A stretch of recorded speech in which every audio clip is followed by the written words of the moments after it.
Assalamualaikum warahmatullahi wabarakatuh. Saya mengucapkan selamat datang kepada seluruh mahasiswa dan bergabung pada perkuliahan perancangan kontrak ini. Pada perkuliahan perdana ini kita akan membahas berkaitan dengan hal-hal dasar, yaitu pengertian dan sumber hukum dari perancangan kontrak. Baiklah, kita masuk kepada yang pertama.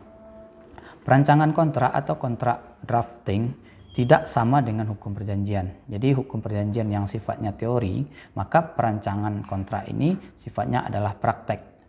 Di dalam hukum perjanjian kita baru mengetahui azas-azas perjanjian ataupun syarat sah perjanjian, maka di perancangan kontrak kita menyusun bagaimana perjanjian itu dibuat dan disepakati oleh para pihak.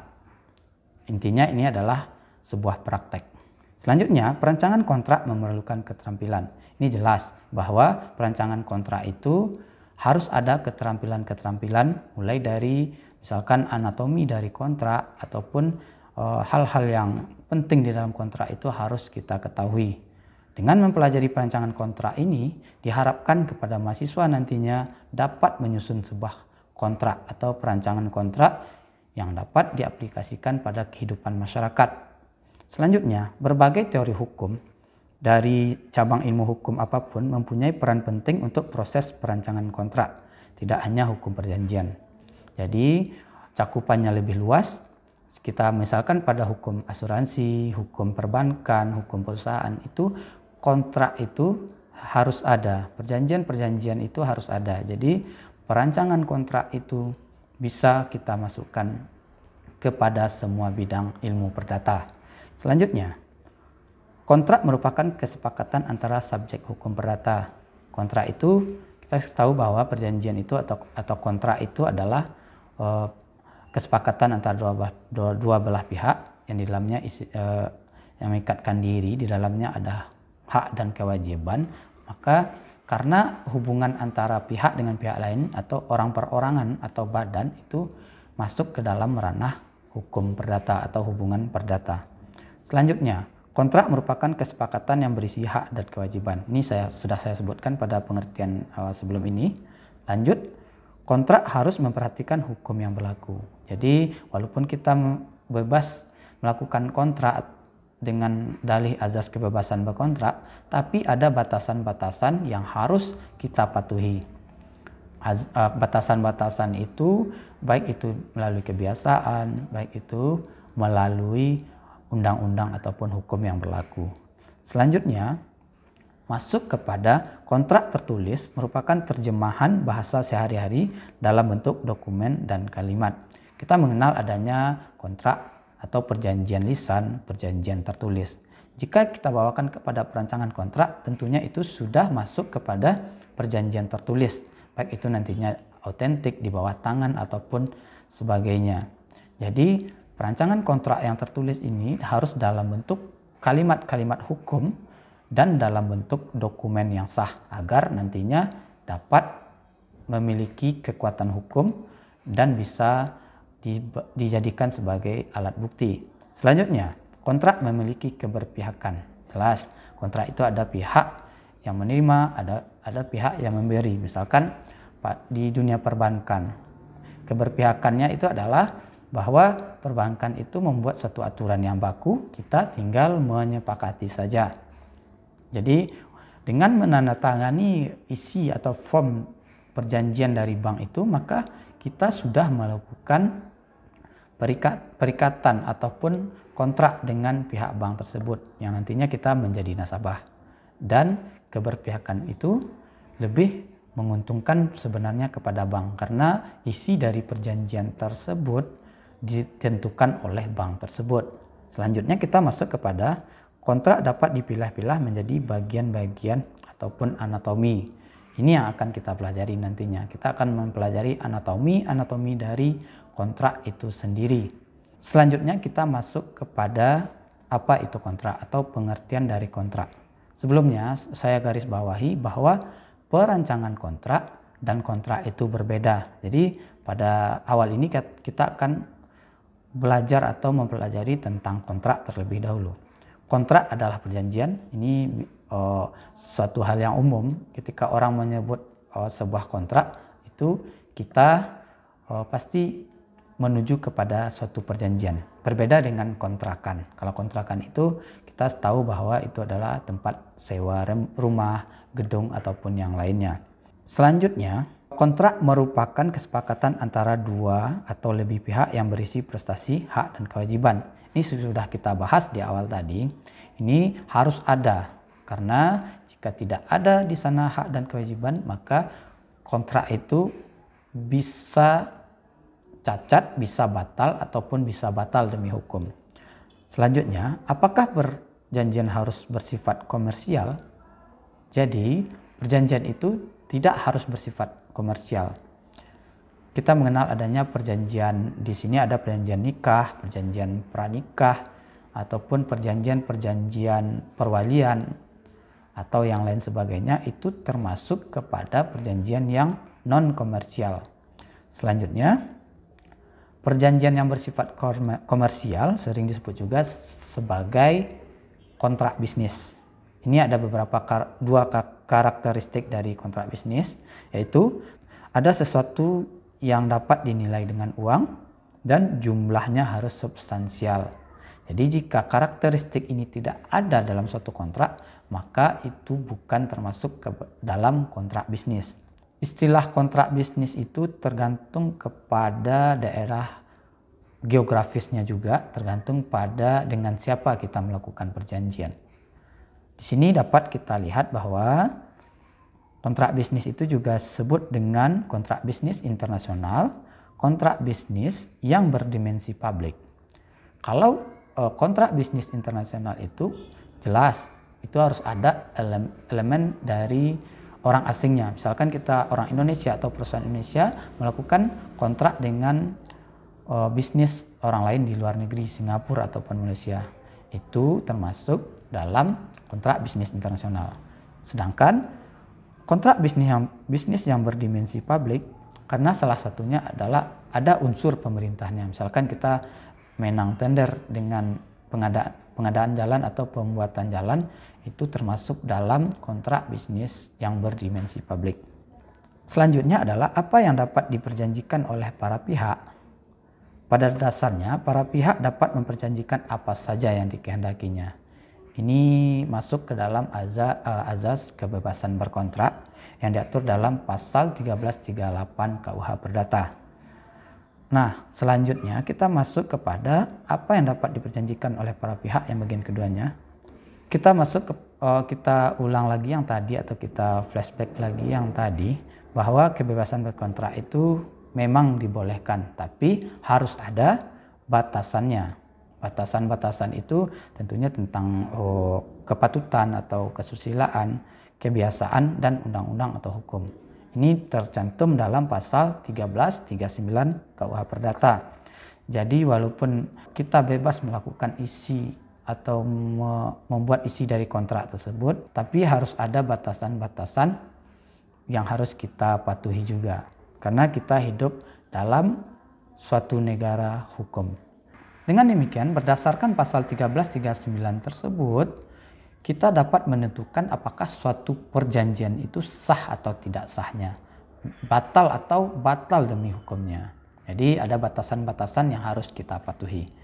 Selanjutnya, kita masuk kepada syarat sah perjanjian. Syarat sah perjanjian kita sebenarnya sudah tahu, sudah mempelajari di dalam hukum perjanjian ataupun hukum perdata, tapi kita ulangi lagi di sini untuk memantapkan.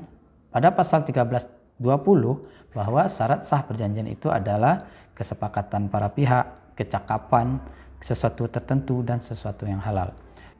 Jika unsur-unsur ini tidak terpenuhi, maka dapat dibatalkan atau batal demi hukum. Kontrak itu seperti yang saya sebutkan, kontrak itu tidak harus dalam bentuk tertulis, atau perjanjian itu tidak harus dalam bentuk tertulis, bisa lisan, juga bisa tertulis. Tapi pada perancangan kontrak khususnya nanti kita bahas adalah hal-hal yang tertulisnya, bukan hal-hal yang lisannya. Selanjutnya, bentuk lisan atau tertulis dari sebuah kontrak itu lebih untuk keperluan pembuktian. Jadi jika kita ingin suatu kontrak itu atau suatu perjanjian itu dengan orang lain memiliki kekuatan hukum yang sempurna, maka lebih baik kita membuat perjanjian atau kontrak secara tertulis.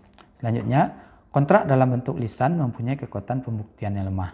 Jadi ini jika nanti kita berhadapan dengan hukum perdata atau hukum perjanjian, maka dapat kita analisa atau analisis bahwa suatu perjanjian itu apakah memiliki kekuatan hukum yang lemah atau bahkan memiliki kekuatan hukum yang sempurna.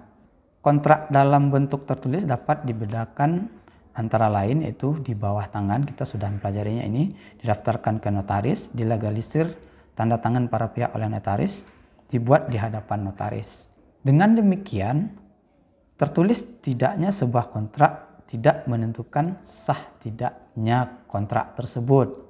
Yang menentukan sah dan tidak sahnya kontrak tersebut adalah isi dari perjanjian. Apakah syarat-syarat sah perjanjian dipenuhi dan batasan-batasan perjanjian dipenuhi. Jadi tertulis atau tidak tertulisnya, keabsahan dari suatu perjanjian atau kontrak itu tidak ada pengaruhnya.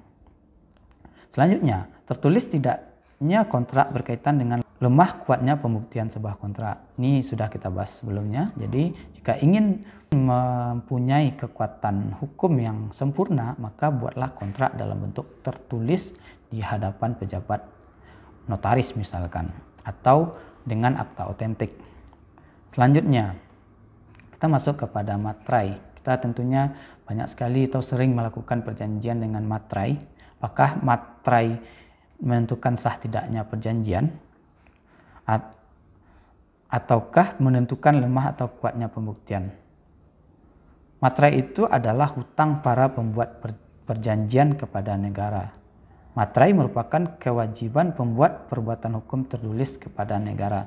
Jadi jika kita melakukan perjanjian dengan materai, maka kita berhubungan dengan negara. Misalkan di dalam suatu pemerintahan, suatu yayasan, jika seandainya kita membuat suatu perjanjian di dalamnya dengan materai, maka kita dengan sadar bahwa jika ada konsekuensi yang harus dilakukan atau kita melanggar peraturan yang ada di dalam perjanjian tersebut, maka kita berkewajiban untuk bertanggung jawab di hadapan negara nantinya. Nanti bisa di hadapan misalkan PT UN atau yang lain-lainnya. Selanjutnya, ini ketentuan tentang materai itu diatur dalam Undang-Undang Nomor 13 tahun 85 tentang bea materai. Dengan nama bea materai dikenakan pajak atas dokumen yang disebut dalam undang-undang ini. Ini biaya dikenakan pajak itu, kita membeli materai itu adalah masuk ke dalam pajak dokumen. Kita lanjut kepada siapa yang menentukan isi kontrak bisnis. Yang menentukan isi kontrak bisnis adalah pemakai. Perancang kontrak hanya membuatkan.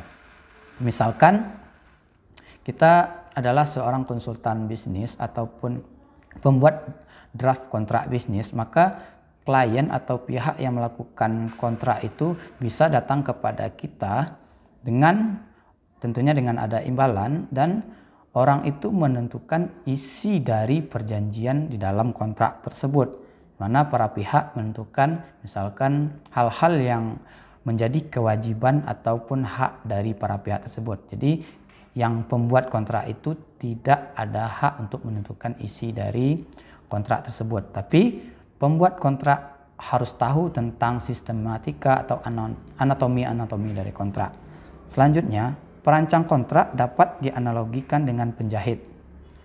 Ia yang membuat tetapi bukan yang memakai. Ini adalah istilah penganalogian. Jadi secara sederhananya, misalkan kita menjahit baju, kita pakai jasa kepada orang lain, dia hanya menjahitkan, tapi kita yang memakainya. Selanjutnya, perancang kontrak menerjemahkan keinginan klien dalam bentuk kalimat hukum. Jadi klien itu harus memberikan informasi-informasi yang berkaitan dengan isi kontrak. Jika isi kontrak tersebut belum dalam kalimat hukum, maka perancang kontrak harus membuatkannya dalam kalimat hukum yang memiliki kekuatan hukum nantinya. Selanjutnya, selain itu perancang juga membuat klausula yang melindungi klien. Jadi isi kontrak ini juga harus ada di dalamnya klausula untuk melindungi klien. Selanjutnya kita masuk kepada sumber hukum kontrak. Ini pembahasan yang terakhir. Ini singkat saja. Hukum kontrak diatur dalam buku 3 KUH Perdata atau BW yang terdiri atas 18 bab. Jadi silakan rekan-rekan baca isi dari bab 3 KUH Perdata tersebut. 18 bab dan 631 pasal. Itu dapat kita buka pada pasal 1233 sampai 1864. Masing-masing bab dibagi dalam beberapa bagian. Jadi hal-hal yang berkaitan dengan hukum kontrak ini diatur dalam bab-bab sehingga diklasifikasikan dalam bentuk-bentuk kontrak yang lainnya. Selanjutnya NBW atau New BW Negeri Belanda. Ini adalah KUH Perdata Belanda yang sudah direvisi karena kita masih memakai BW yang lama atau KUH Perdata yang lama. Tempat pengaturan hukum kontrak dalam buku 4 tentang Van Verbintenisen yang dimulai pada pasal 1269 sampai 1901 NBW. Jadi kita tidak memakai NBW atau KUH Perdatanya Belanda yang terbaru. Kita memakai KUH Perdata Belanda pada masa kemerdekaan Indonesia. Mungkin demikian perkuliahan kita pada kesempatan kali ini. Jika ada pertanyaan nanti akan kita lakukan sesi diskusi. Terima kasih atas perhatian mahasiswa. Semoga bermanfaat. Assalamualaikum warahmatullahi wabarakatuh.